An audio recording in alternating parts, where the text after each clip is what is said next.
L'attaque des positions des forces armées centrafricaines du 3 juillet 2022 par les rebelles de l'UPC-CPC a coûté la vie à au moins 12 personnes. Certains rebelles ont été arrêtés selon les informations des sources sécuritaires. Les combattants du mouvement rebelle étaient lourdement armés.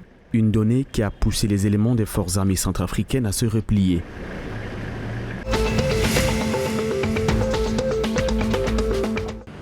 En République du Congo, policiers, militaires et gendarmes ont voté massivement pour leurs candidats aux élections législatives et locales du 4 juillet 2022.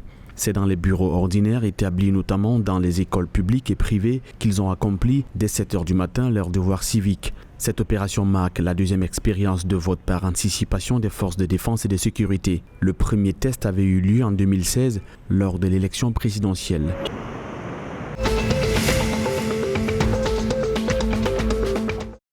Moïse Katumbi a été élu vice-président de l'Internationale libérale lors du 75e anniversaire et le 63e congrès de la Fédération mondiale des partis politiques libéraux tenu du 30 juin au 3 juillet 2022 à Sofia en Bulgarie. Au total, 278 délégués de 61 pays du monde ont pris part à ces assises. Élu au poste de vice-président, le président national d'Ensemble pour la République siège désormais aux côtés de Charles Michel, Macky Sall, Justin Trudeau, Alassane Ouattara et toutes les grandes figures de la famille libérale.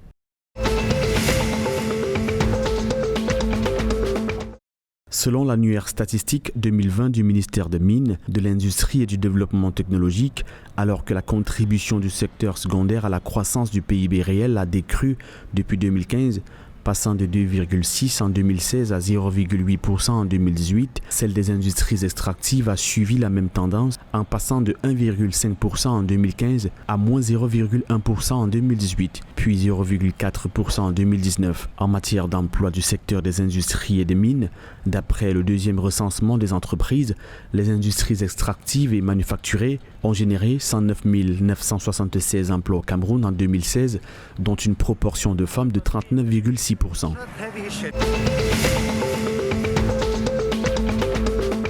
Adapter l'accès aux ressources agro-pastorales dans un contexte de mobilité de changement climatique pour l'élevage pastoral au Tchad.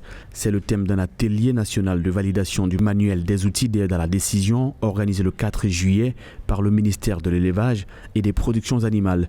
Objectif, valider le manuel d'outils d'aide à la décision. Le projet ACCEPT est exécuté dans 3 zones agroécologiques différentes, à savoir la zone soudanienne, la zone sahélienne et la zone sahélo-saharienne.